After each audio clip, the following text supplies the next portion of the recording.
ಕೂಲಿ ಕಾರ್ಮಿಕರ ಹಸಿವನ್ನ ಬಡತನವನ್ನ ಹಂಚಿಕೊಳ್ತಕ್ಕಂಥದ್ದು ನಮ್ಮ ಸಿದ್ಧಾಂತ ಅಂತ ಹೇಳುವ ಸ್ಪಷ್ಟತೆ ಕಾಂಗ್ರೆಸ್ ಅಲ್ಲಿ ಇರ್ತಕ್ಕಂಥವ್ರಿಗೆ ಇಲ್ಲ. ಬಡವರ ಪಕ್ಷ ಕಾಂಗ್ರೆಸ್ ಪಕ್ಷ. ನಿಮ್ಮ ಮತ ಬಡವರಿಗಾಗಿ, ಬಡವರಿಗೆ ತಕ್ಕಾಗಿ. ಸೀಟ್ಯಾರ್ಗೆ ಪ್ರೈವೇಟ್ ಹಾಸ್ಪಿಟಲ್ ರನ್ ಮಾಡೋರಿಗೆ. RSS ಅಲ್ಲಿ ಕಮ್ಯುನಿಸ್ಟ್ ಇರಕ್ ಸಾಧ್ಯ ಇಲ್ಲ. ಕಮ್ಯುನಿಸ್ಟ್ ಪಾರ್ಟಿಯಲ್ಲಿ RSS ಅವರು ಇರಕ್ ಸಾಧ್ಯ ಇಲ್ಲ. ನಾವು ಸೆಂಟ್ರಲ್ ಇರೋದ್ರಿಂದ ಬಂದು ಹೋಗೋರು ಯಾರಾದ್ರೂ ಮಧ್ಯದಲ್ಲಿ ಕೆಲವರು ಇರಬಹುದು. ಅದರಿಂದ ಇವೆಲ್ಲ ಆಗುತ್ತೆ. ಹೆರಿಗೆ ಎಷ್ಟು ನೋವನ್ನು ಒಂದು ತಾಯಿಗೆ ಉಂಟು ಮಾಡುತ್ತೋ ತೆರಿಗೆದಾರನಿಗೆ ಅಷ್ಟೇ ನೋವನ್ನುಂಟು ಮಾಡುತ್ತೆ. ಕ್ರಮೇಣ ರಾಜಕೀಯ ಪಕ್ಷಗಳು, ರಾಜಕೀಯ ಮುಖಂಡರ ಜೊತೆಗೆ ನೀವು ಕೂಡ ಜನರ ವಿಶ್ವಾಸಾರ್ಹತೆಯನ್ನು ಕಳೆದುಕೊಳ್ತಾ ಇದ್ದೀರಿ. ನಿಮಗೆ ಖುಷಿ ಇರ್ಬೋದು, ನಮ್ಮನ್ನು ಲೇವಡಿ ಮಾಡಿದಿರಿ, ನಮ್ಮನ್ನು ಇದು ಮಾಡಿದಿರಿ. ದಯಮಾಡಿ ಮರಿಬೇಡಿ, ಆ ದಿವಸ ದೂರ ಇಲ್ಲ. ನಮ್ಮನ್ನು ಎಷ್ಟು ಕಂಟೆಂಪ್ಚುಯಸ್ ಆಗಿ ಜನ ನೋಡ್ತಿದ್ದಾರೆ, ಅದಕ್ಕಿಂತಲೂ ತೀವ್ರ ಜಿಗುಪ್ಸೆಯಿಂದ ನಿಮ್ಮನ್ನು ನೋಡುವ ಕಾಲ ದೂರ ಇಲ್ಲ. ನಿಮಗೆ ಹೇಳೋದಕ್ಕೆ ಮಾಧ್ಯಮ ಇದೆ, ನಮಗೆ ಹೇಳೋದಕ್ಕೆ ಮಾಧ್ಯಮ ಇಲ್ಲ. ನಮಸ್ಕಾರ, ವಾರ್ತಾ ಭಾರತೀಯ ವಿಶೇಷ ಸಂದರ್ಶನಕ್ಕೆ ಸ್ವಾಗತ. ಇವತ್ತಿನ ನಮ್ಮ ಸಂದರ್ಶನದಲ್ಲಿ ಇರೋರು ಮಾಜಿ ಸಚಿವರು, ಹಾಲಿ ಶಾಸಕರು, ಹಾಗೆಯೇ ಕಾಂಗ್ರೆಸ್ನ ಹಿರಿಯ ನಾಯಕರಾಗಿರುವ KR ರಮೇಶ್ ಕುಮಾರ್ ಅವರು. ನಮಸ್ಕಾರ, ಕಾರ್ಯಕ್ರಮಕ್ಕೆ ಸ್ವಾಗತ.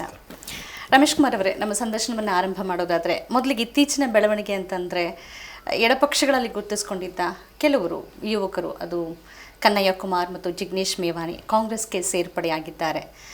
ಕಾಂಗ್ರೆಸ್ ಮೇಲೆ ಹಿಂದಿಂದಲೂ ಒಂದು ಸಣ್ಣ ಆರೋಪ ಇದೆ. ಏನು ಅಂತಂದರೆ ಅದು JP ಮೂಮೆಂಟ್ ಇರ್ಬೋದು. ಆ ಥರದ ಮೂಮೆಂಟಲ್ಲಿ ಇದ್ದವ್ರನ್ನ ಕಾಂಗ್ರೆಸ್ ಆ ಸಂದರ್ಭದಲ್ಲಿ ಸೆಳ್ಕೊಳ್ತು. ಎಡಪಕ್ಷಗಳನ್ನು, ನಾಯಕರನ್ನು ಸೆಳ್ಕೊಳ್ಳೋದ್ರ ಮುಖಾಂತರ BJPಯನ್ನು ಬೆಳೆಯೋದಕ್ಕೆ ಕಾಂಗ್ರೆಸ್ಸೇ ನೇರವಾಗಿ ಕಾರಣ ಆಗ್ತಿದೆ ಅಂತ. ಇದ್ರ ಬಗ್ಗೆ ತಮ್ಮ ಅಭಿಪ್ರಾಯ? ಮೊದಲು ಇದ್ದ ಪರಿಸ್ಥಿತಿ, ಕಾಂಗ್ರೆಸ್ ಅಧಿಕಾರದಲ್ಲಿತ್ತು, ಅವಾಗ ಬೇಕಾದರೆ ಆರೋಪ ಮಾಡ್ಬೋದು. ಈ ಮೂಮೆಂಟನ್ನು ಬ್ರೇಕ್ ಮಾಡೋದಕ್ಕೆ ಕೆಲವ್ರನ್ನ ಅಲ್ಲಿಂದ ಇಲ್ಲಿಗೆ ಕರ್ಕೊಳ್ತಾರೆ ಅಂತ ಹೇಳಿ. ಈಗೇನಿದೆ ಕಾಂಗ್ರೆಸ್ ಹತ್ರ? ನಾವು ಅಧಿಕಾರ ಬಿಟ್ಟು ಎಷ್ಟು ವರ್ಷ ಆಗೋಯ್ತು? ಮತ್ತು ರಾಜ್ಯಗಳೆಲ್ಲ ಒಂದು 2-3 ಕಡೆ ಬಿಟ್ಟರೆ ಎಲ್ಲೂ ಇಲ್ಲ. ಮತ್ತು ಆಕರ್ಷಣೆ ಅಧಿಕಾರಕ್ಕಾಗಿ ಅಥವಾ ಲಾಭಕ್ಕಾಗಿ ಬಂದು ಕಾಂಗ್ರೆಸ್ ಸೇರುವಂಥ ವಾತಾವರಣ ಅಂಥ ಆರೋಪಗಳು ಯಾರಾದರೂ ಮಾಡಿದ್ರೆ ಅದು ಹುಚ್ಚುತನ ಅಷ್ಟೇ. ಇದ್ದದ್ರಲ್ಲಿ ದೇಶವ್ಯಾಪಿಯಾಗಿ ತಾವು ನಂಬಿರ್ತಕ್ಕಂಥ ಸಿದ್ಧಾಂತಗಳನ್ನು ಮುಂದುವರಿಸ್ಕೊಂಡು ಹೋಗೋದಕ್ಕೆ ಇದು ಸೂಕ್ತ ವೇದಿಕೆ ಅನ್ನೋ ಒಂದು ನಂಬಿಕೆ ಆಧಾರದ ಮೇಲೆ ಅವ್ರು ಬರ್ತಾ ಇದ್ದಾರೆ ಅಷ್ಟೇ. ಓಕೆ, ಆ ಥರದ್ದೇನೂ ಇಲ್ಲ. That's the beginning. ಪಂಜಾಬ್ನಲ್ಲಿ ಆಗ್ತಿರೋ ಬೆಳವಣಿಗೆಗಳನ್ನು ತಾವು ಗಮನಿಸ್ತಾ ಇರ್ತೀರಿ. ಆ ಬೆಳವಣಿಗೆ ಹಿನ್ನೆಲೆಯಲ್ಲಿ ಕಾಂಗ್ರೆಸ್ನ ಹಿರಿಯ ನಾಯಕರು, ಅದು ಕಪಿಲ್ ಸಿಬಲ್ ಇರ್ಬೋದು, ಈ ಥರದ ನಾಯಕರು, ಯುವ ನಾಯಕತ್ವ, ಅದರಲ್ಲೂ ನೇರವಾಗಿ ರಾಹುಲ್ ಗಾಂಧಿ ಅವರನ್ನು ಟಾರ್ಗೆಟ್ ಮಾಡಿ ಮಾತನಾಡ್ತಿದ್ದಾರೆ. ಅವ್ರ ನಾಯಕತ್ವವನ್ನು ಒಪ್ಕೊಳ್ತಿಲ್ಲ. ಯಾಕೆ ಹೀಗಾಗ್ತಿದೆ ರಮೇಶ್ ಕುಮಾರ್ ಅವರೇ? ನಾನು ಕಾಂಗ್ರೆಸ್ ವರ್ಕಿಂಗ್ ಕಮಿಟಿಯಲ್ಲಿಲ್ಲ. ಇವೆಲ್ಲ ಬಹಳ ಮೇಲ್ಮಟ್ಟದಲ್ಲಿ ನಡೆಯತಕ್ಕಂಥ ವಿಚಾರಗಳು. ಅವರೆಲ್ಲರೂ ಕೂಡ ಸಾಕಷ್ಟು ಜವಾಬ್ದಾರಿ ಸ್ಥಾನಗಳಲ್ಲಿದ್ದವರು. ಪಕ್ಷ ಅಧಿಕಾರದಲ್ಲಿದ್ದಾಗ ಪಕ್ಷ ಸಂಕಷ್ಟದಲ್ಲಿದೆ. ಮಾಧ್ಯಮಗಳಿಗೆ ಏನು ಕೊಡದಂತೆ ಏನಿದ್ರೂ ಒಳಗೆ ಹೇಳಿದ್ದಿದ್ರೆ ಬಹುಶಃ ಅವರು ಹೇಳುವ ಉದ್ದೇಶದಿಂದ ಪಕ್ಷಕ್ಕೆ ಹೆಚ್ಚು ಲಾಭ ಆಗ್ತಿತ್ತೇನೋ. ಎಲ್ಲೋ ಒಂದು ಕಡೆಗೆ ತಮ್ಮ ಭಾವನೆಗಳು ಬಹಿರಂಗ ಆದಾಗ ಆ ಉದ್ದೇಶಕ್ಕೆ ಅನುಕೂಲ ಆಗೋದಕ್ಕಿಂತಲೂ ಹೆಚ್ಚಾಗಿ ಪಕ್ಷಕ್ಕೆ ಅನಾನುಕೂಲ ಆಗುತ್ತೆ. ಅಷ್ಟು ನನಗೆ ಅರ್ಥವಾಗುತ್ತೆ. ಅಲ್ಲಿ ಏನು ವಿಷಯ, ಏನು ನಡೆದಿದೆ, ಇವರೇನು ಹೇಳಿರ್ತಾರೆ. ನಾನು I M A Congress man. ಕಾಂಗ್ರೆಸ್ಗೆ ಒಳ್ಳೆಯದಾಗಬೇಕು ಅಂತ ನನ್ನ ಇಚ್ಛೆ. ಈ ಥರದ ಬೆಳವಣಿಗೆಗಳಿಂದ ಅದು ಆಗೋದಿಲ್ಲ ಅಂತಕ್ಕಂಥ ನೋವು ನನಗೆ. ಅಷ್ಟಕ್ಕೆ ನಾನು ಪ್ರತಿಕ್ರಿಯಿಸಬಲ್ಲೆ. ಅದಕ್ಕೆ ಹೆಚ್ಚಾಗಿ ಮಾತಾಡೋದಕ್ಕೆ ನನಗೇನು ದೆಹಲಿಯ ಸಂಪರ್ಕನೇ ಇಲ್ಲ. ನಿಜ. ಈಗ ನಾವು ರಾಜ್ಯಕ್ಕೆ ವಾಪಸ್ ಬರೋದಾದರೆ, ಅಧಿವೇಶನ ಇತ್ತೀಚೆಗಷ್ಟೇ ಮುಗಿದಿದೆ. ಕೆಲವು ಬಿಲ್ಗಳು ಚರ್ಚೆನೇ ಇಲ್ಲದೆ ಪಾಸ್ ಆಗಿದೆ. ಚಾಣಕ್ಯ ಯೂನಿವರ್ಸಿಟಿಗೆ ಭೂಮಿಯನ್ನು ಕೊಟ್ಟಿದ್ದಾರೆ. ಇದ್ರ ಬಗ್ಗೆ ತಾವು ಪ್ರಶ್ನೆಯನ್ನು ಮಾಡಿದ್ದೀರಿ. ಬಹಳಷ್ಟು ವಿಚಾರಗಳಿದೆ ರಾಜ್ಯದಲ್ಲಿ ಚರ್ಚೆ ಮಾಡೋದಕ್ಕೆ. ಇದ್ರ ಬಗ್ಗೆ ಏನು ಹೇಳ್ತೀರಿ? ಅಧಿವೇಶನ ಮತ್ತು ಅಲ್ಲಿ ಚರ್ಚೆ ಆದಂಥ ವಿಚಾರಗಳು, ಆಡಳಿತ ಪಕ್ಷ ಸರ್ಕಾರದ ಉತ್ತರಕ್ಕೆ ತೃಪ್ತಿಯಾಗಿದೆಯಾ ತಮಗೆ? ಶಾಸನ ಸಭೆಯ ಪ್ರಥಮ ಕರ್ತವ್ಯ ಶಾಸನ ರಚನೆ. ನಿಜ. ಅದಕ್ಕೆ ಆದ್ಯತೆ ಕೊಡಲೇಬೇಕು. ನಾವು ಕೇಳ್ತೀವಿ ಅವರಿಗೆ, ಇಷ್ಟು ಬಿಲ್ಸ್ ಇದ್ದಾವೆ, ಮಸೂದೆಗಳಿದ್ದಾವೆ, ಶಾಸನ ರಚನೆಯೂ ಆಗಬೇಕು. ಭಾಳ ದಿವಸ ಆಗಿದೆ ಅಸೆಂಬ್ಲಿ ಅಧಿವೇಶನ ಆಗಿ. ಅನೇಕ ಪ್ರಮುಖ ಘಟನೆಗಳಿದ್ದಾವೆ. ಸರ್ಕಾರದಿಂದ ನಾವು ಚರ್ಚೆ ಮಾಡಿ ಉತ್ತರ ಪಡ್ಕೊಳ್ಬೇಕು. ಸದಸ್ಯರುಗಳು ಅನೇಕ ಜನ ತಮ್ಮ ಕ್ಷೇತ್ರಗಳಿಗೆ ಸಂಬಂಧಿಸಿದ ವಿಚಾರಗಳು ಪ್ರಸ್ತಾಪ ಮಾಡೋರಿದ್ದಾರೆ. ದಯಮಾಡಿ ಕಲಾಪವನ್ನು ಒಂದು 4 ದಿವಸ ಎಕ್ಸ್ಟ್ರಾ ಮಾಡಿ ಅಂತ ಹೇಳಿ. ಮೊದಲೆಲ್ಲ ಹಾಗೆ ಮಾಡ್ಕೊಳ್ಳೋವಾಗ, ಕಲಾಪ ನಡೆಯುವಾಗ ಕೆಲವು ಸಲ 4 ದಿವಸ ಕೇಳಿದ್ರೆ 2 ದಿವಸ ಎಕ್ಸ್ಟ್ರಾ ಮಾಡೋದು ಇವೆಲ್ಲ. ಇದಕ್ಕೆ ತಯಾರಿ ಕೊಡೋರು ಆಫೀಸರ್ಸ್ ಇರ್ತಾರೆ. ಅವ್ರಿಗೆ ದೊಡ್ಡ ತಲೆನೋವು ಈ ಅಸೆಂಬ್ಲಿ ನಡೆದ್ರೆ ಇಲ್ಲಿ ಬರಬೇಕು, ಕೂತ್ಕೊಂಡಿರ್ಬೇಕು, ಎಲ್ಲ ಒದಗಿಸ್ಬೇಕು. ಅವ್ರು ಯಾವ ಪಕ್ಷ ಸರ್ಕಾರದಲ್ಲಿದ್ದರೆ ಅವ್ರನ್ನ ತಯಾರಿ ಮಾಡಿಬಿಡ್ತಾರೆ. ಅದಕ್ಕೆ ಒಪ್ಪಬೇಡಿ ಸರ್, ಆ ಪ್ರೋಗ್ರಾಮ್ ಇದೆ, ಈ ಪ್ರೋಗ್ರಾಮ್ ಇದೆ, ಮಿನಿಸ್ಟರ್ಸ್ ಎಲ್ಲ ಟೂರ್ ಹೋಗಬೇಕು, ಚೀಫ್ ಮಿನಿಸ್ಟರ್ ಟೂರ್ ಹೋಗಬೇಕು. ಅಸೆಂಬ್ಲಿ ಯಾಕಿದೆ, ಅಸೆಂಬ್ಲಿ ಮೀಟ್ ಮಾಡೋದ್ರ ಅಗತ್ಯ ಅನ್ನೋಂಥ ಅವ್ರಿಗೆ ಸಂಬಂಧ ಇಲ್ಲ. ಅವರಿಗೆ ಅವ್ರ ಹೊರಗೆ ಕಡಿಮೆ ಆಗಬೇಕು. ಆಡಳಿತ ವರ್ಗ ಯಾವುದೇ ಸರ್ಕಾರ ಇದ್ದಾಗಲೂ ಇವ್ರಿಗೂ ಆ ಸಂಗೀತ ಕಿವಿಗೆ ಇಂಪಾಗಿರುತ್ತೆ. ಆಡಳಿತದಲ್ಲಿರೋರಿಗೆ ಇಲ್ಲ ಆಗೋದೇ ಇಲ್ಲ, ನಾವೆಲ್ಲ ಟೂರ್ ಪ್ರೋಗ್ರಾಮ್ ಫಿಕ್ಸ್ ಮಾಡಿಬಿಟ್ಟಿದ್ದೀವಿ, ಅದಾಗುತ್ತೆ, ಇದಾಗುತ್ತೆ, ನಮಗೆ ಇನ್ನೆಲ್ಲಿ ಹೋಗಬೇಕಿದೆ, ಡೆಲ್ಲಿಗೆ ಹೋಗಬೇಕು, ಮತ್ತೊಂದು. ಸೊ ಬಹುಮತ ಅವ್ರಿಗಿರುತ್ತೆ. ಸಹಜವಾಗಿ ಅಲ್ಲಿಗೆ ಕಲಾಪ ಇಷ್ಟೇ ದಿವಸ ಅಂತ ನಿರ್ದಿಷ್ಟವಾಗಿ ಹೇಳ್ತಾರೆ. ಸರ್ಕಾರ ತನಗೇನೇನು ಕೆಲಸ ಬೇಕೋ ಅದನ್ನು ಮಾಡ್ಕೊಡೋದಕ್ಕೆ ಬಿಲ್ಸ್ ಮಂಡಿಸ್ತಾರೆ. ಸೊ ಸಮಯ ಕಡಿಮೆ ಆಗುತ್ತೆ. ಈ ಬಾರಿ ನಡೆದ ಅಧಿವೇಶನದಲ್ಲಿ ನಾವು ಅಧಿವೇಶನ ಪ್ರಾರಂಭ ಆಗೋದು ಮೊದಲೇ ಶಾಸಕಾಂಗ ಪಕ್ಷದ ಸಭೆಗೆ ಸೇರಿ ಎಲ್ಲರೂ ನಾವು ಸಮಾಲೋಚನೆ ಮಾಡಿ ಸಹಮತದಿಂದ ಒಂದು ತೀರ್ಮಾನಕ್ಕೆ ಬಂದ್ವಿ. ಏನೇ ನಮಗೆ ಪ್ರಚೋದನೆ ಇದ್ದರು, ಎಷ್ಟೇ ಮನಸ್ಸಿಗೆ ಅಸಮಾಧಾನ,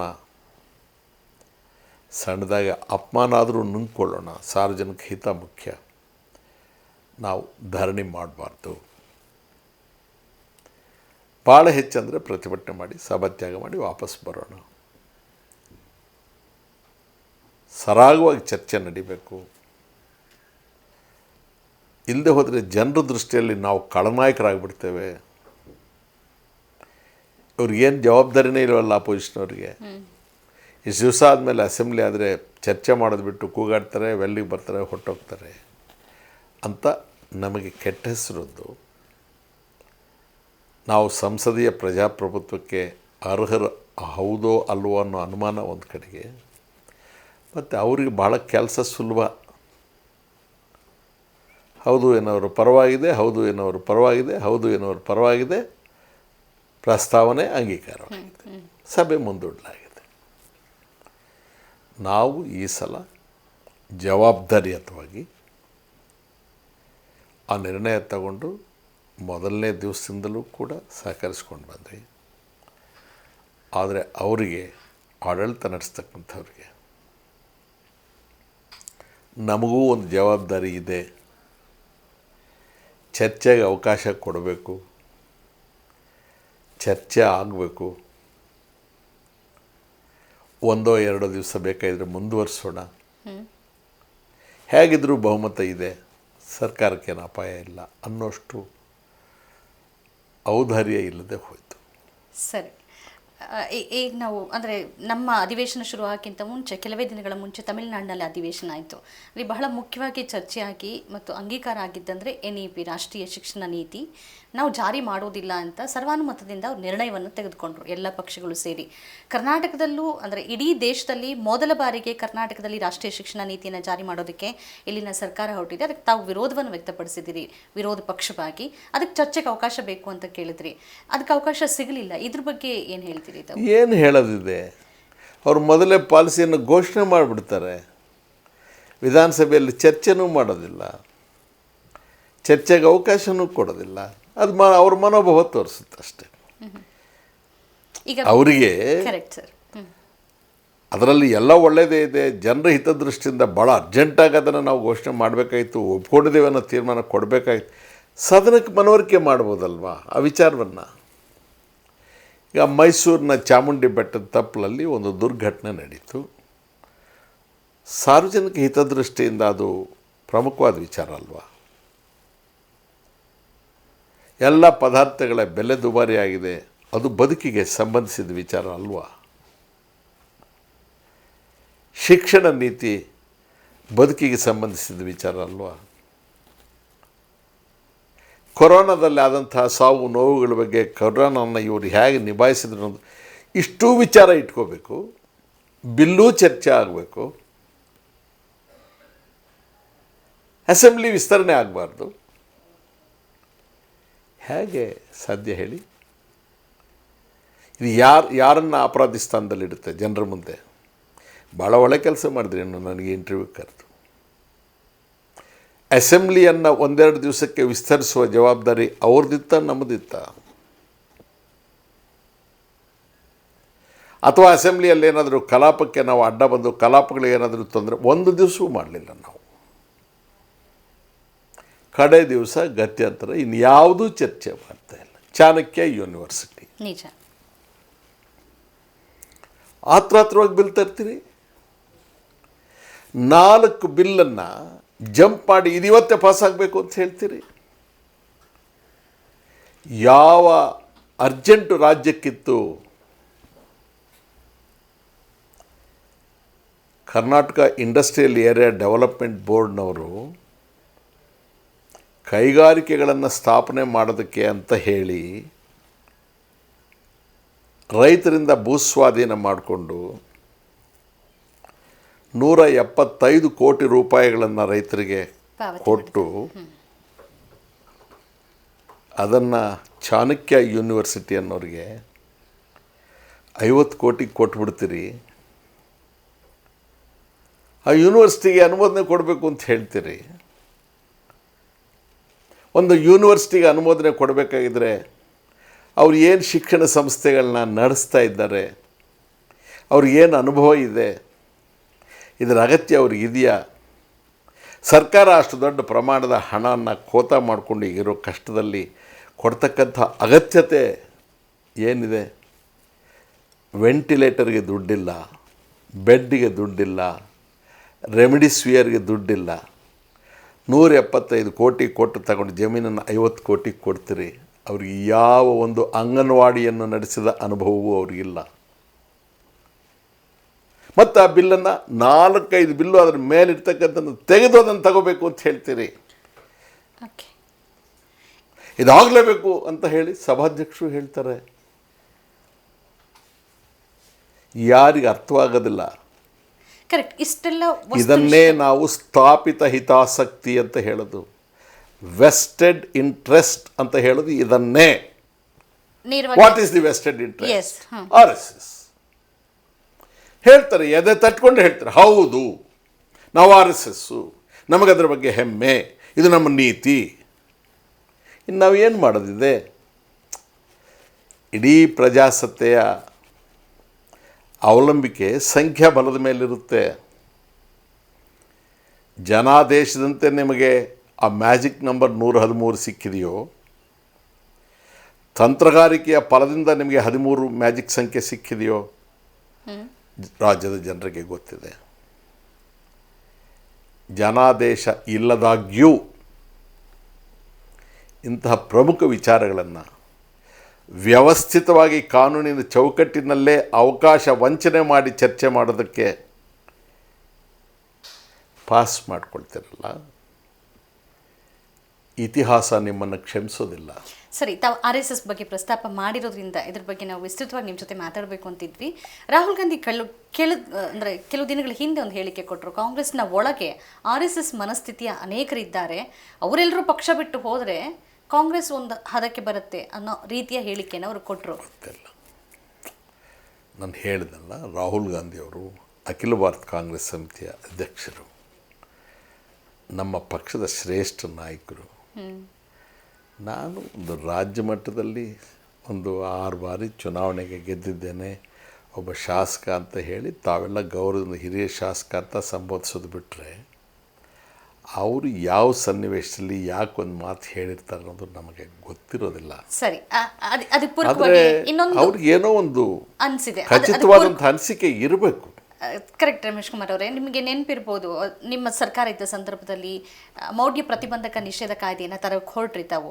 ನಿಮ್ಮದೇ ಪಕ್ಷದ ಅನೇಕರು ಅದಕ್ಕೆ ವಿರೋಧವನ್ನು ವ್ಯಕ್ತಪಡಿಸಿದ್ರು. ಜ್ಯೋತಿಷ್ಯವನ್ನು ಸೇರಿಸೋದು ಇದೆಲ್ಲವೂ ಯಾವ ಮನಸ್ಥಿತಿ? ಇದೆಲ್ಲವೂ ಸ್ಥಾಪಿತ ಹಿತಾಸಕ್ತಿನ? ಕಾಂಗ್ರೆಸ್ ಪಕ್ಷ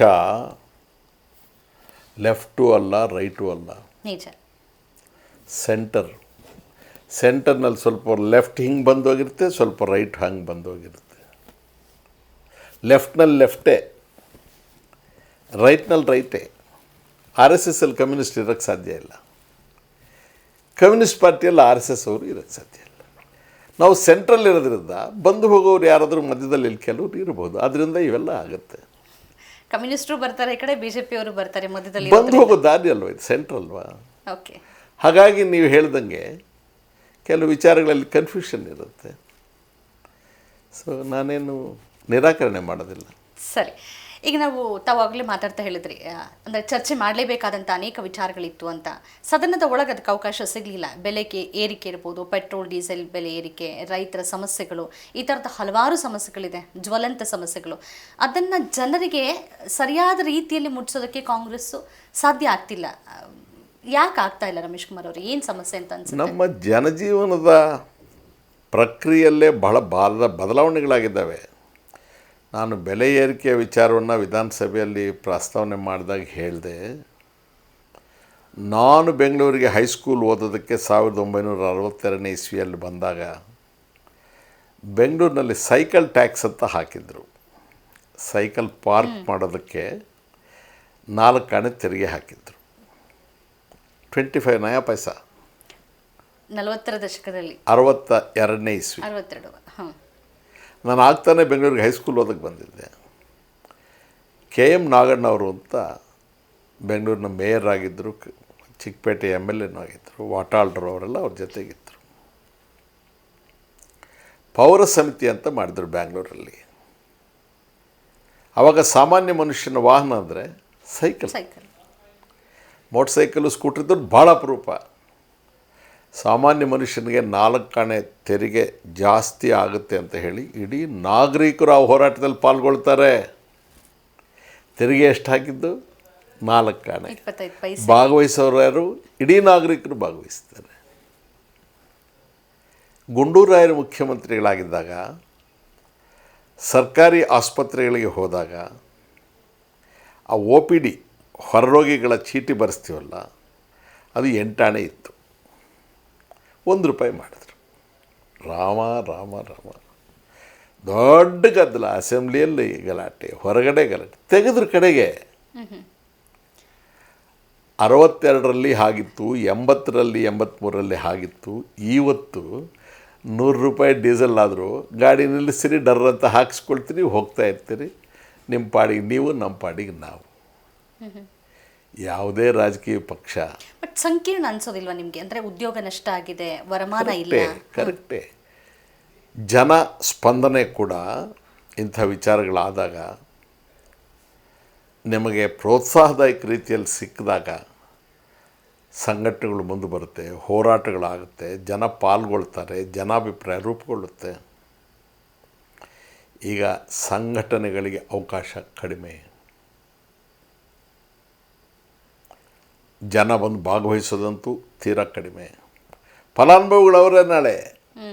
ನಿಜ. ಡೀಸೆಲ್ ಪೆಟ್ರೋಲ್ ಬೆಲೆ ಕಡಿಮೆ ಆದರೆ ಎಲ್ಲ 2 ವೀಲರ್ಸ್ ಅವರು ಫಲಾನುಭವಿಗಳೇ. ಆಗದಾದರೆ ಎಲ್ರಿಗೂ ಆಗುತ್ತೆ, ನನಗಾಗುತ್ತೆ, ನನಗೇನು ಬೇರೆ ಮಾಡೋಕ್ಕೆ ಕೆಲಸ ಇಲ್ವ ಅಲ್ಲಿಗೆ ಹೋಗೋಕ್ಕೆ ಅಂತಾರೆ. ನಿಜ. ನೀವು ಫಲಾನುಭವಿ. ಹಾಗಾಗಿ ಯಾವ ಹೋರಾಟ ಯಾರು ರೂಪಿಸೋದು ಮಾಡ್ತೇವೆ. ಅಲ್ಲಿಗೂ ಸಾಂಕೇತಿಕವಾಗಿ ಮಾಡಿದ್ರು. ಸಾಂಕೇತಿಕವಾಗಿ ಏನು ಮಾಡೋದು? ಒಂದು ಸಿನಿಮೀಯ ರೀತಿಯಲ್ಲಿ ಈಗ ಎತ್ತಿನ ಗಾಡಿ ಯಾರು ಉಪಯೋಗಿಸ್ತಾರೆ ಅಂದರೆ ತಮ್ಮ ಆಕ್ರೋಶನ ತೋರಿಸೋದಕ್ಕೆ ಯಾವುದಾದ್ರೂ ಒಂದು ಸಿಂಬಾಲಿಕ್ ಪ್ರೊಟೆಸ್ಟ್ ಬೇಕಲ್ವಾ? ಆ ಸಿಂಬಾಲಿಕಾಗಿ ಪ್ರೊಟೆಸ್ಟ್ ಮಾಡೋದಕ್ಕೆ ಹಿಂಗಾಗಿದೆ ನಿಮ್ಮ ಹಣೆ ಬರ, ನಾವೆಲ್ಲ ಗಾಡಿಗಳಲ್ಲೇ ಬಿಡಬೇಕು, ಇನ್ಮೇಲೆ ಎತ್ತಿನ ಗಾಡೀಲಿ ಬರಬೇಕು ಅಂತ ಹೇಳಿ ಅದು ಬಂದ್ವಿ. ಟಾಂಗಾದಲ್ಲಿ ಒಂದು ದಿವಸ ಬಂದಿದ್ದೀವಿ, ಸೈಕಲ್ ಜಾಥಾ. ಇನ್ನು ಮುಂದಿನ ದಿನಗಳಲ್ಲಿ ಅಲ್ಲಲ್ಲಿ ಹೋಗಿ ಸಭೆಗಳು ಇನ್ನೊಂದು ಮತ್ತೊಂದು ಮಾಡಬೇಕು. ಇಡೀ ಭಾರತ ದೇಶದ ಆದ್ಯಂತ ಅಪರೂಪಕ್ಕೆ ಪಂಜಾಬ್ನ ಗಡಿಯಲ್ಲಿ ರೈತರಿಗೆ 10 ತಿಂಗಳಿಂದ ನಿರಂತರವಾಗಿ ಹೋರಾಟ ನಡೆಸ್ತಾ ಇರ್ತಕ್ಕಂಥ ಒಂದು ವಿಷಯ ಬಿಟ್ಟರೆ ಎಲ್ಲೂ ಕೂಡ ಯಾವುದೇ ಪ್ರಮಾಣದ ಅನ್ಯಾಯಗಳಾದರೂ ಜನ ತಿರುಗಿ ಬೀಳುವ ಸನ್ನಿವೇಶಗಳು ಕಾಣ್ತಾ ಇಲ್ಲ. ಯಾಕೆ? ಅದಕ್ಕೆ ಸೋಷಿಯಲ್ ಆರ್ಡರ್ ಕಾರಣ, ಎಕನಾಮಿಕ್ ಆರ್ಡರ್ ಕಾರಣ. ನಾವು ಯಾವ ಸಿನಿಮಾಗಳನ್ನು ಇವತ್ತು ಪ್ರೊಡ್ಯೂಸ್ ಮಾಡಿ ರಿಲೀಸ್ ಮಾಡ್ತಾಯಿದ್ವಿ ಅವು ಕಾರಣ, ಎಜುಕೇಷನ್ ಸಿಸ್ಟಮ್ ಕಾರಣ, ಎಲ್ಲವೂ ಕಾರಣ ಆಗುತ್ತೆ. ಈಗ ನಾವು ದರಿದ್ರದಲ್ಲಿ ನರಳುತ್ತಾ ಇದ್ದುಕೊಂಡು ಕೂಡ ಬಂಡವಾಳಶಾಹಿ ವ್ಯವಸ್ಥೆಯನ್ನು ನಮಗೆ ಗೊತ್ತಿಲ್ಲದೆ ಅನುಷ್ಠಾನ ಮಾಡ್ಕೊಳ್ತಾ ಇದ್ದೇವೆ. ಎರಡು ವಿಚಾರ ಎತ್ತಿದ್ದೀರಿ. ನೀವು ಮೊದಲಿಗೆ ಫಲಾನುಭವಿ ಎತ್ತಿದ್ರಿ, ನಾನು ಈ ಕ್ಯಾಪಿಟಲಿಸಮ್ ಬಗ್ಗೆ ಮತ್ತೆ ಮಾತಾಡ್ತೀನಿ. ಈ ಫಲಾನುಭವಿಗಳು ಅಂತ ಬಂದರೆ ನೀವು ಇಷ್ಟು ವರ್ಷಗಳಲ್ಲಿ ಏನೆಲ್ಲ ಯೋಜನೆಗಳನ್ನು ಬಡ ಮಧ್ಯಮ ಅಹಿಂದ ವರ್ಗಕ್ಕೆ ಜಾರಿಗೆ ತಂದಿದ್ದೀರೋ ಅದರ ಫಲಾನುಭವಿಗಳೇ ಇವತ್ತು ಕಾಂಗ್ರೆಸ್ ವಿರೋಧಿಗಳು ಮತ್ತು ಬಹಳ ದೊಡ್ಡ ಸಂಖ್ಯೆಯಲ್ಲಿ BJPಯ ಕಟ್ಟಾಳುಗಳು. ಯಾಕೆ ಹೀಗಾಯಿತು ರಮೇಶ್ ಕುಮಾರ್ ಅವರೇ? ಸೆಲೆಕ್ಟೆಡ್ ಕೇಸಸ್ ಅದು. ಇದನ್ನು ಕೆಲವು ಪ್ರದೇಶಗಳನ್ನು ಕೆಲವನ್ನು ಇಟ್ಕೊಂಡು ಮಾತಾಡ್ತಾರೆ, ಅದನ್ನು ಜನರಲೈಸ್ ಮಾಡೋದನ್ನು ನಾನು ಒಪ್ಪೋದಿಲ್ಲ. ನಾವು ಯಾವಾಗಲೂ ಕೂಡ ಬೌದ್ಧಿಕ ದಿವಾಳಿತನಕ್ಕೆ ಗುರಿ ಆಗಬಾರ್ದು. ವೈಚಾರಿಕತೆ ಇರಬೇಕು. ನೀವು ಹೇಳೋದು ಭೂ ಸುಧಾರಣೆ ವಿಚಾರ ಹೇಳ್ತೀರಿ. ಭೂ ಸುಧಾರಣೆ ಅಲ್ಲ, ಅಂದಿನ ಶಿಕ್ಷಣ ವ್ಯವಸ್ಥೆ ಇರ್ಬೋದು. ಅಲ್ಲ, I am coming to it. ಭೂ ಸುಧಾರಣೆ ವಿಶೇಷವಾಗಿ ಕರಾವಳಿ ಪ್ರದೇಶದಲ್ಲಿ ಎಲ್ಲ ಕಡೆಗೆ ಭೂ ಸುಧಾರಣೆಯ ಫಲಾನುಭವಿಗಳೇ ಇವತ್ತು BJP ಅವರು ಆಗಿದ್ದಾರೆ. ಅವರೇನು ಅಗ್ರಿಮೆಂಟ್ ಬರ್ಕೊಟ್ಟಿರ್ತಾರೆ, ನೀವು ಭೂ ಸುಧಾರಣೆ ಮಾಡಿದಿರಿ, ನಾನು ಗೇಣಿದಾರಾಗಿದ್ದೆ, ನನ್ನ ಭೂಮಿ ಒಡೆಯ ಮಾಡಿದಿರಿ, ನಾನು ನನ್ನ ಮಕ್ಕಳು ಅವ್ರ ಮಕ್ಕಳು ನಿರಂತರವಾಗಿ ನಿಮಗೆ ಓಟ್ ಹಾಕ್ತೀವಿ ಅಂತ ಅವರು ಆವತ್ತಿಗೆ ವಿಶ್ವಾಸಿಗರಾಗಿ ನಮ್ಮ ಜೊತೆಗೆ ನಿಲ್ತಾರೆ. ನಾವು ಕೂಡ ಸಾಂಸ್ಥಿಕವಾಗಿ ಆ್ಯಸ್ ಅನ್ ಆರ್ಗನೈಸೇಷನ್ ನಮ್ಮ ಹಿಸ್ಟ್ರಿಯನ್ನು ತಿಳ್ಕೊಳ್ಬೇಕು. ನಮ್ಮ ಹಿಸ್ಟ್ರಿಯನ್ನು ನಾವು ತಿಳ್ಕೊಂಡಾದ್ಮೇಲೆ ಇತರರಿಗೆ ತಿಳಿಸ್ಬೇಕು. ನಮಗೆ ಇನ್ನೊಬ್ಬರಿಗೆ ಏನು ವೈಚಾರಿಕ ಅಭಿಪ್ರಾಯ ಭೇದ ಇದೆ ಅಂತ ಅವ್ರನ್ನ ಎಚ್ಚರಗೊಳಿಸಬೇಕು, ಜಾಗೃತಗೊಳಿಸಬೇಕು. ಸಮಯ ಕಳೆದಾಗ ಕೆಲವು ವಿಚಾರಗಳು ಜನರ ಮನಸ್ಸಿಂದ ಹೊರಗೆ ಹೋಗುತ್ತೆ. ನಮಗೆ ನಾವು ಮಾಡಿದ ವಿಚಾರಗಳಲ್ಲಿ ಬದ್ಧತೆ ಇಲ್ಲದಾಗ, ನಮಗೇ ಅರಿವಿಲ್ಲದೆ ಇದ್ದಾಗ, ನಮಗೇ ಜ್ಞಾಪಕ ಇಲ್ಲದೆ ಇದ್ದಾಗ ಬೇರೆಯವರು ದುರುಪಯೋಗ ಮಾಡ್ಕೊಳ್ತಾರೆ. ಇದು ನಮ್ಮ ಫೇಲ್ಯೂರ್ ಕೂಡ. ಹೌದು, ಆರ್ಗನೈಸೇಷನಲ್ಲಿ ನಮ್ಮ ಫೇಲ್ಯೂರ್. ಈಗ ಸಬ್ಸಿಡಿ, ಫುಡ್ ಸಬ್ಸಿಡಿ ಭಾಳ ಜನರಿಗೆ ಗೊತ್ತಿಲ್ಲ. ಇದು ನಾನು ಅನೇಕ ಸಲ ಹೇಳಿದ್ದೇನೆ, ಕೆಲವು ಇಂಟರ್ವ್ಯೂಸಲ್ಲೂ ಹೇಳಿದ್ದೇನೆ. ಇಂದಿರಾ ಗಾಂಧಿಯವರು ಪ್ರಧಾನಮಂತ್ರಿ ಆಗಿರೋ ವೇಳೆಗೆ ತಮ್ಮ ಸಹೋದ್ಯೋಗಿಗಳ ಜೊತೆ ಊಟ ಮಾಡುವಾಗ ತಮ್ಮ ಸಹೋದ್ಯೋಗಿಯಾದ ಅಂದಿನ ಕೇಂದ್ರದ ಮಂತ್ರಿಯಾದ DP ಧರ್ ಅವ್ರಿಗೆ ಕೇಳ್ತಾರೆ, ಏನಮ್ಮ ನಾವೇನೋ ಇಷ್ಟು ಭರ್ಜರಿಯಾದ ಊಟ ಇಟ್ಕೊಂಡಿದ್ದೇವೆ, ನಮ್ಮನ್ನು ಗೆಲ್ಲಿಸಿ ಓಟ್ ಹಾಕಿದವನು ಕ್ಯೂನಲ್ಲಿ ನಿಂತು ಅವನಿಗೆ ಹೊಟ್ಟೆ ತುಂಬ ಊಟ ಇಲ್ಲ ಅಂತಾರೆ. ಇಂದಿರಾ ಗಾಂಧಿ ರಿಸಿಟ್ ಬರುತ್ತೆ, ಆವೇಶಕ್ಕೊಳಗಾಗ್ತಾರೆ. ಮತ್ತೆ ಸಮಾಧಾನ ಮಾಡ್ಕೊಂಡು ಅವ್ರಿಗೆ ಕೇಳ್ತಾರೆ, ಏನು ನೀವು ಹೇಳಿದ್ದು ಅಂತ. ಆವಾಗ ದುರ್ಗಾ ಪ್ರಸಾದ್ ಧರ್ ಅವ್ರು ಹೇಳ್ತಾರೆ, ಸಾಮಾನ್ಯ ಮನುಷ್ಯ ಕೂಲಿಯಿಂದ ಬದುಕ್ತಕ್ಕಂಥವ್ನು, ಅವನಿಗೆ ಶರೀರದಲ್ಲಿರ್ತಕ್ಕಂಥ ಮಾಂಸಖಂಡಗಳು ಬಿಟ್ಟರೆ ಬೇರೆ ಏನೂ ಇಲ್ಲ. ಆ ದೈಹಿಕ ಶಕ್ತಿಯಿಂದ ಅವನು ಕೂಲಿಗೆ ಹೋಗ್ತಾನೆ. ಬೆಳಗ್ಗೆಯಿಂದ ಸಂಜೆವರೆಗೂ ಅವನು ಕೂಲಿ ಮಾಡಿದ್ರೆ ಅವನಿಗೆ ಏನು ಕೂಲಿಗೆ ನಾವು ನಗದು ಕೊಡ್ತೇವೆ ಹಣ, 3 ರೂಪಾಯೋ 4 ರೂಪಾಯೋ, ಅದನ್ನು ತಗೊಂಡು ಅವನು ಸಂಜೆ ದುಡ್ದಾದ್ಮೇಲೆ ಅಂಗಡಿಗೆ ಹೋಗ್ತಾನಲ್ಲ,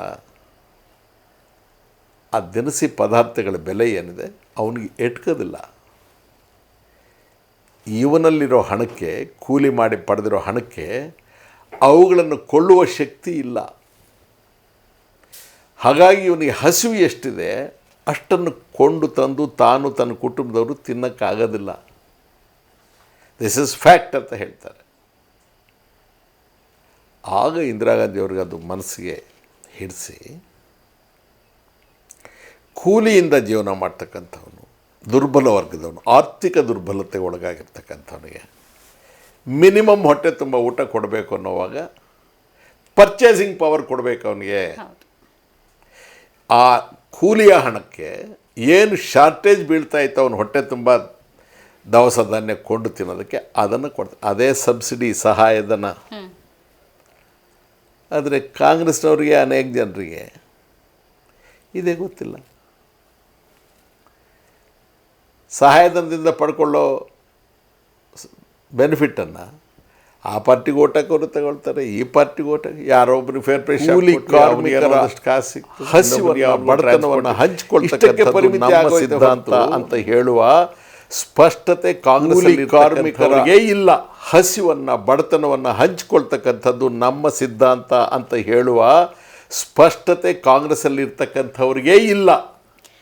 ಯಾಕಿಲ್ಲ ಅಂದ್ರೆ ಕ್ರಮೇಣ ಹೀಗೆ ಆಯ್ತು, ರಾಜಕಾರಣ ವ್ಯಾಪಾರ ಆದಾಗ. ಇಲ್ಲ, ಅದನ್ನೇ ಒಂದು ಕೇಳಕೊಟ್ಟೆ. ನೀವು ಕ್ಯಾಪಿಟಲಿಸಮ್ ಬಗ್ಗೆ ಮಾತನಾಡಿದ್ರಲ್ಲ, ನಮಗೆ ಸೋಷಿಯಲಿಸಮು ಕ್ಯಾಪಿಟಲಿಸಮ್ ಅಲ್ಲಿ ಇದೀವೋ ಅಥವಾ ಅದರ ನಡುವಿನಲ್ಲಿ ಇದೀವೋ ನಮಗೆ ಒಂದು ಕ್ಲಾರಿಟಿ ಇಲ್ಲ. ಅಂದ್ರೆ ಇಡೀ ದೇಶದಲ್ಲಿ ಅದು BJP ಕಾಂಗ್ರೆಸ್ ಅಂತಲ್ಲ, ಎಲ್ಲ ರಾಜಕೀಯ ನಾಯಕರಿಗೂ ಅವರು ಮೂಲತಃ ಉದ್ಯಮಿಗಳಾಗಿರ್ತಾರೆ. ಅದು ಶಿಕ್ಷಣ ಸಂಸ್ಥೆಗಳು, ಆರೋಗ್ಯ ಸಂಸ್ಥೆಗಳಿರ್ಬೋದು ಅಥವಾ ಇಂಡಸ್ಟ್ರಿ ಇರ್ಬೋದು. ಇಲ್ಲಿ ರಾಜಕೀಯಕ್ಕೆ ಬಂದು ನಾವು ಜನರ ಸೇವೆ ಮಾಡ್ತೀವಿ ಅಂತ ನಿಮಗೂ ಗೊತ್ತು. ಒಂದೇ ಕಾಲಕ್ಕೆ ಒಬ್ಬ ವ್ಯಕ್ತಿ 2-3 ಪಾತ್ರಗಳನ್ನು ಮಾಡೋದಕ್ಕೆ ಸಾಧ್ಯ ಆಗೋದಿಲ್ಲ. ಅದು ಸಿನಿಮಾ ಅಲ್ಲ. ಹೇಗೆ ಇದು ಸಾಧ್ಯ? ಭಾರತೀಯ ಜನಸಂಘ ನಂತರ ಭಾರತೀಯ ಜನತಾ ಪಕ್ಷ ಆಯಿತು. ಭಾರತೀಯ ಜನತಾ ಪಕ್ಷ ಆಗೋದಕ್ಕೆ ಮೊದಲು ತುರ್ತು ಪರಿಸ್ಥಿತಿಯ ನಂತರ ಜನತಾ ಪಕ್ಷ ಆಗಿತ್ತು. ಜನತಾ ಪಕ್ಷ ಸಂಸ್ಥಾ ಕಾಂಗ್ರೆಸ್ಸು, ಸ್ವತಂತ್ರ ಪಾರ್ಟಿ, ಸೋಷಲಿಸ್ಟ್ ಪಾರ್ಟಿ, ಭಾರತೀಯ ಜನಸಂಘ ಎಲ್ಲ ಪಕ್ಷಗಳ ಸಮ್ಮಿಲನದಿಂದಾಗಿ ಜನತಾ ಪಕ್ಷ ಅಂತ ಆಯಿತು. ಸಮಾಜವಾದಿ ಪಕ್ಷವನ್ನು ಹೊರತುಪಡಿಸಿ ಉಳಿದವರು ಎಲ್ಲರೂ ಕೂಡ ಜಮೀನ್ದಾರರ ಪರ, ರಾಜ ಮಹಾರಾಜರುಗಳ ಪರ, ಲೇವಾದೇವಿಗಾರರ ಪರ ಇದ್ದಂಥವರು. ಕಮ್ಯುನಿಸ್ಟ್ ಪಾರ್ಟಿ ಕಾರ್ಮಿಕರು, ಕಾರ್ಮಿಕ ಮುಖಂಡರು, ಹೋರಾಟಗಾರರು, ಬಡತನವನ್ನು ಗೌರವಿಸ್ತಾ ಇದ್ದಂಥವರು, ಶೋಷಣೆ ನಿರ್ಮೂಲನೆ ಆಗಬೇಕು ಅಂತ ಹೇಳಿದಂಥವರು, ವರ್ಗ ಆಧಾರದ ಮೇಲೆ ಹೋರಾಟವನ್ನು ಮಾಡ್ಕೊಂಡು ಬಂದವರು. ಇವೆರಡರ ಮಧ್ಯೆ ಕಾಂಗ್ರೆಸ್ ಪಕ್ಷ. ಕಾಂಗ್ರೆಸ್ ಪಕ್ಷದಲ್ಲಿ ಸ್ವಾತಂತ್ರ್ಯ ಹೋರಾಟದ ಹಿನ್ನೆಲೆಯ ರಕ್ತ ಹರಿದಿತ್ತು. ಬಡಪರವಾದಂಥ ಒಲವು ಸಹಜವಾಗೇ ಇತ್ತು. ಇವರು ಘೋಷಿತ ಕಮ್ಯುನಿಸ್ಟ್ ಆಗದೆ ಹೋದರೂ ಕೂಡ ಬಡ ವಿರೋಧಿಗಳಾಗಿರಲಿಲ್ಲ. ಬಲಪಂಥೀಯ ನಿಲುವಿಗೆ ಮಾನ್ಯತೆ ಕೊಡ್ತಾ ಇರಲಿಲ್ಲ. ಹಾಗಾಗಿ ಬ್ಯಾಂಕ್ ನ್ಯಾಷನಲೈಸ್ ಆಗಿರಬಹುದು, ರಾಜಧನ ರದ್ದತಿ ಆಗಬಹುದು, ಅಥವಾ ನಾವು ಡೆಟ್ ರಿಲೀಫ್ ಆ್ಯಕ್ಟ್ ಅಂತ ಏನು ಹೇಳ್ತೀವಿ, ಋಣ ಪರಿಹಾರ ಕಾಯ್ದೆ ಆಗ್ಬೋದು, ಭೂ ಸುಧಾರಣೆ ಆಗಬಹುದು. ಇಂಥ ಎಲ್ಲ ಶಾಸನಗಳನ್ನು ಕಾಂಗ್ರೆಸ್ ತರಕ್ಕಾಯಿತು. ಕೆಲವರು ಏನು ಮಾಡಿದ್ರು, ಕಾಂಗ್ರೆಸ್ಸಲ್ಲಿದ್ದರೆ ಗೆಲ್ಲೋದು ಸುಲಭ.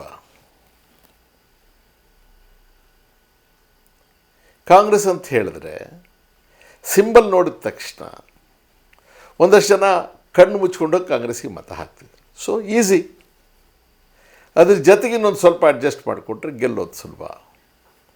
ಆದರೆ ಯಾವುದಕ್ಕೆ ಬಂದಿದ್ದವರು ಇಲ್ಲಿಗೆ? ಗೆಲುವು, ಪವರಿಗೆ ಬಂದರು, ಗೆಲುವಿಗೆ ಬಂದರು. ನಮ್ಮ ಯಾವ ಈ ಸಿದ್ಧಾಂತಗಳಿಗಾಗಿ ಬಂದವರಲ್ಲ. ಎಲ್ಲೋ ಒಂದು ಕಡೆಗೆ ನಾವು ಇಲ್ಲೇ ಇದ್ದ ನಿಷ್ಠಾವಂತನನ್ನು ಕಡೆಗಣಿಸಿದ್ವಿ. ಇಲ್ಲೇ ಇದ್ದ ಜನಪ್ರಿಯವಾಗಿದ್ದಂಥವನ್ನ ಕಡೆಗಣಿಸಿದ್ವಿ. ಕೆಲವು ಭ್ರಮೆಗಳಿಗೆ ಬಂದ್ವಿ. ಚುನಾವಣೆ ಗೆಲ್ಲಬೇಕಾಗಿದ್ದರೆ ಹಣ ಇರಬೇಕು, ಜಾತಿ ಇರಬೇಕು. ಗೆದ್ದು ಬಂದವನ ಜಾತಿಯನ್ನು ಬಿಟ್ಟು ಬೇರೆ ಯಾರನ್ನೂ ಅವನು ಓಲೈಸೋದಿಲ್ಲ. ಆಮೇಲೆ ಪಕ್ಷದ ಸಂಘಟನೆಯನ್ನು ಜಾತಿಗಳ ಆಧಾರದ ಮೇಲೆ ಮಾಡೋದು, ವರ್ಗ ಆಧಾರದ ಮೇಲೆ ಆದಂಥ ಪಕ್ಷ. ಇಂದಿರಾ ಗಾಂಧಿಗೆ ಯಾವ ಜಾತಿ ಇರಲಿಲ್ಲ, ವರ್ಗ. ನಾವು ಅದನ್ನು ವಿಂಗಡಣೆ ಮಾಡಿದ್ವಿ ಜಾತಿ ಆಧಾರದ ಮೇಲೆ. ಇವತ್ತಿಗೆ ಅದು ಭ್ರಮೇನ ವಾಸ್ತವನ. ಹಣ ಇಲ್ಲದೆ ಚುನಾವಣೆ ಗೆಲ್ಲೋಕ್ಕಾಗೋದಿಲ್ಲ. ನಾವು ಅಲ್ಲಿಂದ ಬಂದದನ್ನು ನಾವು ವಾಸ್ತವ ಮಾಡಿ ನಾವಿಟ್ಟಿದ್ದೀವಿ. ಜನರನ್ನು ಅನ್ನೋದ್ರಲ್ಲಿ ಅರ್ಥ ಇಲ್ಲ. ಸೊ ನಿಮ್ಗೆ ಗೊತ್ತಿಲ್ಲ, ಭಾಳ ಚೆನ್ನಾಗಿರುತ್ತೆ ಅಂತ ಬಂದ್ರಿ, ವ್ಯಾಪಾರದಲ್ಲಿ ನಿಸ್ಸೀಮರಾಗಿರೋರು ಗೆದ್ದರು, ನೀವು ಸೋತ್ರಿ. ಅವರು ಹುಟ್ಟಿದ್ದೇ ವ್ಯಾಪಾರದಲ್ಲಿ, ಅವ್ರ ಸಿದ್ಧಾಂತವೇ ವ್ಯಾಪಾರ, ಅವರ ಅಂತಿಮ ಗುರಿನೇ ಲಾಭ. ಆದರೆ ನೀವು ಲಾಲ್ ಬಹದ್ದೂರ್ ಶಾಸ್ತ್ರಿಯವರ ಇತಿಹಾಸ, ನೆಹರೂರವರ ಇತಿಹಾಸ, ಕಾರ್ನಾಡ್ ಸದಾಶಿವರಾವ್ ಅವರ ಇತಿಹಾಸ, ಹನುಮಂತಯ್ಯನವರ ಇತಿಹಾಸ, ಸರ್ದಾರ್ ಪಟೇಲ್ರ ಇತಿಹಾಸ, ಇವೆಲ್ಲವನ್ನು ಒಂದೇ ಸಲ ಬದಿಗೆ ತಳ್ಳಿಬಿಟ್ರಿ ನೀವು. ಕಾಂಗ್ರೆಸ್ಸಿಗೆ ಬದ್ಧತೆ ಇದೆಯಾ ಇಲ್ವಾ ಅಂತಕ್ಕಂಥ ಮಾತಿಲ್ಲ. ನಾವು ಕಾಂಗ್ರೆಸ್ ಇದರಲ್ಲಿ ಎಡವಿದ್ವಿ. ನಾವು ಸತ್ಯ ಹೇಳದೆ ಹೋದರೆ ಜಾಣತನದಿಂದ ಬಾಯಿ ತಿರುಗುತ್ತೆ ಅಂತ ಹೇಳಿ ಏನೋ ಒಂದು ಹೇಳಿ ಇಲ್ಲಿಂದ ಇಂಟರ್ವ್ಯೂಯಿಂದ ತಪ್ಪಿಸ್ಕೊಂಡು ಹೋದರೆ ರಾತ್ರಿ ನಿದ್ದೆ ಬರೋದಿಲ್ಲ ನನಗೆ ಆಗಬೇಕಾದ್ದು ಏನೂ ಇಲ್ಲ. ನಮ್ಮ ಪಕ್ಷಕ್ಕೆ ಬಾಗಿಲುಗಳು ವಿಸ್ತಾರ ಆಗೋದು, ಬಂದವರು ಹೋದವರು ಲೆಕ್ಕ ಗೊತ್ತಾಗಲಿಲ್ಲ. ಸಿದ್ಧಾಂತದ ಬಗ್ಗೆ ಅರಿವಿರಬೇಕು ಅಂತಿಲ್ಲ. ಇಂದಿರಾ ಗಾಂಧಿ ಬರ್ತಾರೆ ಪ್ರವಾಸಕ್ಕೆ ಅಂದರೆ ಸಿನಿಮಾಕ್ಕಾದಂಗೆ ಜನ ಕಾದಿರೋರು ಗಂಟೆಗಟ್ಟಲೆ. ಒಂದು ದಿವಸವಾದರೂ ನೀವು ಕಾಂಗ್ರೆಸ್ ಅವರು ಯೋಚನೆ ಮಾಡಲಿಲ್ಲ. ಏನು ಯಾಕೆ ಆ ಹುಚ್ಚಿತ್ತು ಜನರಿಗೆ? ಅದು ಯಾಕೆ ಮಾಯ ಆಯಿತು? ನಾವು ತಪ್ಪು ಮಾಡಿದ್ವಾ, ಜನ ತಪ್ಪು ಮಾಡಿದ್ರ? ಅದು ಎಷ್ಟು ಜನ ಬಡವರಿಗೆ, ಸಾಮಾನ್ಯ ಕುಟುಂಬಗಳಿಂದ ಬಂದವರಿಗೆ, ಅತಿ ಸಾಮಾನ್ಯ ಹಿನ್ನೆಲೆಯಿಂದ ಬಂದವರಿಗೆ ನಾವು ಕಾಂಗ್ರೆಸ್ಸಿಂದ ಟಿಕೆಟ್ ಕೊಟ್ಟು ಗೆಲ್ಲಿಸಲಿಲ್ಲ. ನಾವು ಗೆಲ್ಲಿಸಿದ್ದಲ್ಲ, ಜನ ಗೆಲ್ಲಿಸ್ತಿದ್ರು ಅವ್ರನ್ನ. Correct sir. ಇವತ್ತಿಗೆ ಅದು ಮಾಯ ಆಗಿದೆ, ನಿಜ. ರಾಜ್ಯಸಭೆ ಕೋಟ್ಯಾಧೀಶರೇ ಬರಬೇಕು, ಮೇಲ್ಮನೆ ಕೋಟ್ಯಾಧೀಶರೇ ಬರಬೇಕು. ಇನ್ನು ಕೋಟ್ಯಾಧೀಶರು ಬಂದಾಗ ಅವರೇನು ದೇಶ ಸೇವೆಗೆ ಬರ್ತಾರಾ? ಕರೆಕ್ಟ್. ಅದಕ್ಕೆ ನಾನು ಅಲ್ಲಿಗೆ ಬಂದೆ. ಈಗ ನೀವಿರೋ ಟೈಮಲ್ಲಿ KPMA ಆ್ಯಕ್ಟನ್ನು ತಂದ್ರಿ, ಅದಕ್ಕೊಂದಷ್ಟು ವಿರೋಧ ವ್ಯಕ್ತವಾಯಿತು. ಅಷ್ಟೇನಿಲ್ಲ, ಸಂಪೂರ್ಣ ವಿರೋಧ. ಹೌದು.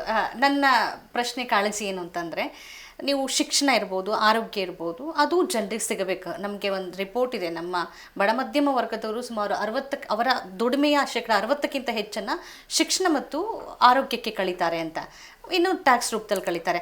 ಅವು ನಮಗೆ ಸಿಗಬೇಕು ಅಂತಾದರೆ ನಮಗದು ಸರ್ಕಾರದಿಂದ. I will correct you. Yes sir, please. ನಿಮಗೆ 1000 ರೂಪಾಯಿ ಸಂಬಳ ಬರುತ್ತೆ, ಮಕ್ಕಳ ಫೀಸ್ಗಿಷ್ಟು, ಮನೆ ಬಾಡಿಗೆಗಿಷ್ಟು, ಎಲೆಕ್ಟ್ರಿಸಿಟಿಗಿಷ್ಟು, ಉಳಿದದ್ದಕ್ಕಿಷ್ಟು ಅಂತ. ಹಾಗೆ ಅದರಲ್ಲಿ ಆರೋಗ್ಯಕ್ಕೆ, ಹೆಲ್ತ್ಗೆ, ಎಜುಕೇಷನ್ಗೆ ಜಾಸ್ತಿ ಆದರೆ okay. Out of packet expenses, ಅನಿರೀಕ್ಷಿತ ಖರ್ಚುಗಳು ಬರುತ್ತೆ ನಿಮಗೆ. ಒಬ್ಬ ಸಾಮಾನ್ಯ ಮನುಷ್ಯನ ಕುಟುಂಬದಲ್ಲಿ ಯಾರಿಗೊಬ್ಬರಿಗೆ ಒಂದು ಕಾಯಿಲೆ ಬರುತ್ತೆ. ಸರ್ಕಾರಿ ಆಸ್ಪತ್ರೆಗೆ ಹೋದರೆ ಅಲ್ಲಿ ಅವನಿಗೆ ಫೆಸಿಲಿಟಿ ಇಲ್ಲ. ಪ್ರೈವೇಟ್ ಹಾಸ್ಪಿಟ್ಲಿಗೆ ಹೋದರೆ ಅವನು ಹೇಳಿದಷ್ಟು ಇವನು ಕಟ್ಟಬೇಕು. ದುಡ್ಡು ಇಲ್ಲ ಅಂತ ಹೇಳಿ ಜೀವ ಕಳ್ಕೊಳ್ಳೋಕ್ಕಾಗೋದಿಲ್ಲ. ನಿನ್ನ ಜೀವ ಹೋಗುತ್ತೆ ಅನ್ನೋ ಕಾಳಜಿ ಅವನಿಗಿಲ್ಲ. ಅವನು ಕಾಯ್ತಾ ಇರೋದೇ ನಿನಗೆ ಕಾಯಿಲೆ ಬರಬೇಕು, ನೀನು ಬರಬೇಕು, ನಿನ್ನ ಕೊಳ್ಳೆ ಹೊಡಿಬೇಕು, ನಾನು ತಿನ್ನಬೇಕು ಅಂತ. ಬಡವರ ಪಕ್ಷ ಕಾಂಗ್ರೆಸ್ ಪಕ್ಷ. ಆ ಸಂಸ್ಥೆ ನಡೆಸೋನು ನಿನ್ನೊಟ್ಟಿಗಿದ್ದಾನೆ, ನಿನ್ನ ಹೊಟ್ಟೆಯಲ್ಲಿದ್ದಾನೆ. ಸೀಟ್ ಯಾರಿಗೆ? ಬಡವರ ಪಕ್ಷ ಕಾಂಗ್ರೆಸ್ ಪಕ್ಷ. ಪ್ರೈವೇಟ್ ಹಾಸ್ಪಿಟಲ್, ನಿಮ್ಮ ಮತ ಬಡವರಿಗಾಗಿ, ಬಡವರ ಹಿತಕ್ಕಾಗಿ. ಸೀಟ್ ಯಾರಿಗೆ? ಪ್ರೈವೇಟ್ ಹಾಸ್ಪಿಟಲ್ ರನ್ ಮಾಡೋರಿಗೆ. ಕಷ್ಟ ಯಾರಿಗೆ? ಬಡವನಿಗೆ. ಈ ವೈರುಧ್ಯವನ್ನು, ಈ ಈ ಕಾಂಟ್ರಡಿಕ್ಷನನ್ನು ಯಾವತ್ತಾದರೂ ಯೋಚನೆ ಮಾಡ್ತೀರಾ? ಅದನ್ನೇ ಸರ್ ನಾನು ಕೇಳಿ. That is why you are collapsing. Yes, ಮತ್ತೆ ನೀವು ಅಧಿಕಾರಕ್ಕೆ ಬರ್ತೀರಾ ಅಂತ ಅನ್ಕೊಳ್ಳಿ, ಮತ್ತೆ ನೀವು ಅಧಿಕಾರಕ್ಕೆ ನಾನು ಅದನ್ನೇ ಹೇಳಿದ್ದೀನಿ ಮೇಡಮ್. ಕೆಲವು ವಿಚಾರದಲ್ಲಿ ನಾನು ಹೇಳ್ತೇನಲ್ಲ, ಐ ಆಮ್ 72 ಇಯರ್ಸ್, ಯಾವ ಆಂಬಿಷನ್ನು ಇಲ್ಲ, ಝೀರೋ ನನಗೆ ಏನಾದರೂ ಆಗಬೇಕು ಅನ್ನೋದು. ನಮ್ಮಂಥವರು ಧೈರ್ಯ ಮಾಡದೆ ಹೋದರೆ ಸತ್ಯ ಮಾತಾಡೋದಕ್ಕೆ ಈ ಪಕ್ಷನ ಉಳಿಸೋದು ಕಷ್ಟ. ನಾನು ಈಗ ಮಾತಾಡೋ ಮಾತುಗಳು ಅವರಿಗೆ ಮುಜುಗರ ಆಗ್ಬೋದು, ಸಿಟ್ಟಾಗಬಹುದು, ಇಂಥವರೇ ಎಲ್ಲ ಪಕ್ಷ ಶಿಸ್ತನ್ನು ಮುರಿದು ಜನರ ಪರವಾಗಿ ಮಾತನಾಡುವುದು ಶಿಸ್ತು ಮುರಿದಂತಲ್ಲ, ಸತ್ಯ ಮಾತಾಡಿದಂತಾಗುತ್ತೆ. ವೆಸ್ಟೆಡ್ ಇಂಟ್ರೆಸ್ಟ್ ಯಾವಾಗ ಪಾರ್ಟಿ ಒಳಗೆ ಸೇರಿಕೊಳ್ಳುತ್ತೋ ಆವಾಗ ಪಾರ್ಟಿಯ ರೂಪ, ಅದರ ಯೋಗ್ಯತೆ ಸಾಮಾನ್ಯ ಜನರ ದೃಷ್ಟಿಯಲ್ಲಿ ಕುಸಿದು ಹೋಗುತ್ತೆ, ಡಿವ್ಯಾಲ್ಯೂ ಆಗುತ್ತೆ. ಈ ಡಿವ್ಯಾಲ್ಯೂಯೇಷನ್ ಆಗಿರೋದನ್ನು ಮತ್ತೆ ನೀವು ಬಿಲ್ಡಪ್ ಮಾಡಬೇಕಾಗಿದ್ರೆ ಆತ್ಮ ಸಂಶೋಧನೆ, ಸೆಲ್ಫ್ ಇಂಟ್ರೋಸ್ಪೆಕ್ಷನ್ ಅಂತ ಕರೀತಾರೆ. You should undergo that. ಇವತ್ತು ನಮಗೆ ಯಾಕೆ ಹಾಕಬೇಕು, ಇನ್ನೊಬ್ರಿಗೆ ಯಾಕೆ ಹಾಕಬಾರ್ದು ಅನ್ನೋ ವಿಚಾರದಲ್ಲಿ ಕೆಲವರು ದೌರ್ಬಲ್ಯಗಳನ್ನು, ಭಾವನೆಗಳನ್ನು ದುರುಪಯೋಗ ಮಾಡಿಸ್ಕೊಳ್ಳೋದು ಬಿಟ್ಟರೆ ವೈಚಾರಿಕವಾಗಿ ನಾವು ಏನು ಡೆಮಾನ್ಸ್ಟ್ರೇಟ್ ಮಾಡ್ತಾ ಇಲ್ಲ. ಕೌಸ್ಲಾಟರ್ ಬಿಲ್ ನೀವು ತಂದ್ರಿ, ಅದನ್ನು ಒಂದು ವರ್ಗದ ಜನ ಆಹಾರವಾಗಿ ಉಪಯೋಗಿಸ್ತಾ ಇದ್ದಾರೆ, ಅವ್ರಿಗೆ ಅಸಮಾಧಾನ ಆಗಿದ್ದರಿಂದ ಆ ಅಸಮಾಧಾನವನ್ನು ಬಂಡವಾಳವಾಗಿ ಮಾಡಿಕೊಳ್ಳೋಣ. ಅದೊಂದೇ ಇಶ್ಯೂನ. ಪ್ರೈವೇಟ್ ಇನ್ಸ್ಟಿಟ್ಯೂಷನ್ಸಲ್ಲಿ ಮನಸ್ಸಿಗೆ ಬಂದಂಗೆ ಫೀಸ್ ಚಾರ್ಜ್ ಮಾಡ್ತಾ ಇದ್ದಾರೆ. ಗೌರ್ಮೆಂಟ್ ಇನ್ಸ್ಟಿಟ್ಯೂಷನ್ ಸರ್ವನಾಶ ಆಗಿದ್ದಾವೆ, ಅದರಲ್ಲಿ ಎಲ್ಲ ಜಾತಿ ವರ್ಗದ ಜನ ಬರ್ತಾರೆ. ಅದ್ರ ಬಗ್ಗೆ ನಮಗೂ ಅವ್ರಿಗೂ ಹೆಚ್ಚು ವ್ಯತ್ಯಾಸ ಇದ್ದಂಗೆ ಕಾಣೋದಿಲ್ಲ. ಯಾಕಂದರೆ ನನಗೂ ಅದೇ ಸ್ಕೂಲ್ ಇದೆ, ನಿಮಗೂ ಅದೇ. ನಿಜ ನಿಜ. ಇಲ್ಲಿ ಏನು ಕಣ್ಣಿಗೆ ಕಂಡಂತೆ ಮೇಲ್ನೋಟಕ್ಕೆ ಅವರಿಗೆ ನಮಗೆ ಗುಣಾತ್ಮಕವಾದಂಥ ವ್ಯತ್ಯಾಸ ಇತ್ತು, qualitative difference, that has vanished. ಆ ಕ್ವಾಲಿಟೇಟಿವ್ ಡಿಫರೆನ್ಸ್ನ between the rightest parties and Congress party, ನಾವು ಲೆಫ್ಟ್ ಆಗಬೇಕಾಗಿಲ್ಲ, ಬಟ್ ಪ್ರೋ ಲೆಫ್ಟ್ ಆಗಬೇಕು ನಾವು. We can be pro right. ಈಗ ಅದಿಲ್ಲದೆ ಇರೋದ್ರಿಂದ we are into difficulty. ಬೇರೆ ಬೇರೆ ಕಾರಣಗಳಿಗೆ ನಾವು ಪ್ರಭುತ್ವಕ್ಕೆ ಬರಬಹುದು. ಯಾಕೆ, ಯಾವ ಉದ್ದೇಶಕ್ಕಾಗಿ ಬರಬೇಕು ನೀವು? ಬಂದ ಮೇಲೆ ಈಗ ಸಿದ್ದರಾಮಯ್ಯನವರು 2013 ಅಕ್ಕಿ ವಿಚಾರ ಮಾತಾಡಿಕೊಂಡು ನಾನೇ ಪ್ರಣಾಳಿಕೆ ಸಮಿತಿಯ ಅಧ್ಯಕ್ಷನಾಗಿದ್ದೆ. ನಾನು ಸಾಂಕೇತಿಕವಾಗಿ ₹1 ಕೊಡೋಣ, ರಾಜ್ಯದಲ್ಲಿ ಭಿಕ್ಷುಕ ಅನ್ನೋನು ಇರಬಾರ್ದು, ನನಗೆ ಅನ್ನ ಇಲ್ಲ ಅಂತ ಹೇಳಿ ಇನ್ನೊಬ್ಬರು ಬಾಗಿಲು ಹೋಗಿ ಅಮ್ಮ ತಾಯಿ ಅಂತ ಕೇಳೋನು ಇರಬಾರ್ದು. ನಮಗದೊಂದು ಎಮೋಷನಲ್ ಇಶ್ಯೂ. ನಾವು ಇಂದಿರಾ ಗಾಂಧಿ ಅವ್ರ ನೆರಳಲ್ಲಿ ಬೆಳೆದವರು. ಹಿ ಅಂಡರ್ಸ್ಟುಡ್. ಮುಖ್ಯಮಂತ್ರಿಯಾಗಿ ಪ್ರಮಾಣ ವಚನ ಸ್ವೀಕರಿಸಿದ 1 hour ಒಳಗೆ ಅದನ್ನು ಡಿಕ್ಲೇರ್ ಮಾಡ್ತಾರೆ. ಆಮೇಲೆ ನನಗೆ ಹೇಳಿದ್ರೆ ಆ ₹1 ತಗೊಂಡು ನಾವೇನಯ್ಯ ಮಾಡಬೇಕು, ಫ್ರೀ ಮಾಡೋಣ ಅಂತಂದರು. That is what is required. ನಿಜ ಸರ್. ಆದರೆ ಏನಾಗುತ್ತೆ, ಅದು ನೀವು ಶಿಕ್ಷಣ ಮತ್ತು ಆರೋಗ್ಯಕ್ಕೆ ಬಂದರೆ ನಿಮಗೆ ಅನಿಸಿದ್ದನ್ನ ಇಂಪ್ಲಿಮೆಂಟ್ ಮಾಡಕ್ ಆಗೋದಿಲ್ಲ.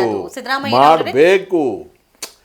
ಆರೋಗ್ಯದ ವಿಚಾರದಲ್ಲೂ ಕೂಡ ನಾನು ಮಂತ್ರಿ ಆಗಿದ್ದಾಗ ಸತ್ಯ ನಮ್ಮಲ್ಲಿ ಅನೇಕ ಜನ ಅದಕ್ಕೆ ನನಗೆ ಸಹಕಾರ ಕೊಡಲಿಲ್ಲ. ಆದರೆ I must be fair to Siddaramaiah.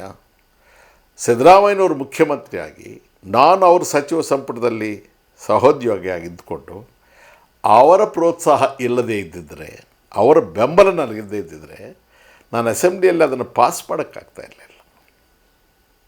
ನಮ್ಮ ದುರಂತ, ಪಾಸ್ ಮಾಡ್ತೇವೆ, ರಾಜ್ಯಪಾಲರಿಗೂ ಹೋಗುತ್ತೆ, ಅಂಗೀಕಾರ ಆಗುತ್ತೆ, ನಿಯಮಗಳು ಕೂಡ ರಚಿಸ್ತೇವೆ, ನಂತರ ನಮ್ಮ ಸರ್ಕಾರ ಹೋಗುತ್ತೆ, ನಾವು ಭಾಗಿಯಾಗಿರ್ತಕ್ಕಂಥ ಸಮ್ಮಿಶ್ರ ಸರ್ಕಾರ ಅಧಿಕಾರಕ್ಕೆ ಬರುತ್ತೆ, ಅದು ಅದನ್ನು ಜಾರಿಗೊಳಿಸೋದಿಲ್ಲ. ಅದವರು ಸ್ವಂತ ಸರ್ಕಾರ ಅಲ್ಲ, ಸಮ್ಮಿಶ್ರ ಸರ್ಕಾರ. ಕರೆಕ್ಟ್. ಸಮ್ಮಿಶ್ರ ಸರ್ಕಾರದಲ್ಲಿ ನಾವು ಭಾಗಿಗಳು. ನಾವೇ ಮಾಡಿದ ಶಾಸನವನ್ನು ನಾವೇ ಅನುಷ್ಠಾನಗೊಳಿಸಲಿಲ್ಲ ಅಂದಾಗ ಆ ಶಾಸನ ಆಗಿದೆಯೋ ಆಗಿಲ್ಲ ಅಂತ ಕೂಡ ಜನರಿಗೆ ಗೊತ್ತಾಗಲಿಲ್ಲ. ನಾವು ಜಾರಿಗೆ ತಂದುಬಿಟ್ಟಿದ್ರೆ ಜನ ಖುಷಿ ಪಡ್ತಿದ್ರು.